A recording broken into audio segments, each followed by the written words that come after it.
ভাই এইটা হ্যাঁ ভাই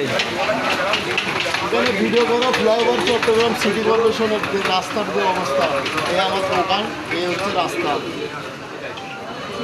এখানে একটা মানুষও দাঁড়াতে পারে না ভাই, কি অবস্থা। যাতায়াতের যেই সমস্যা ছাড়ে দেবো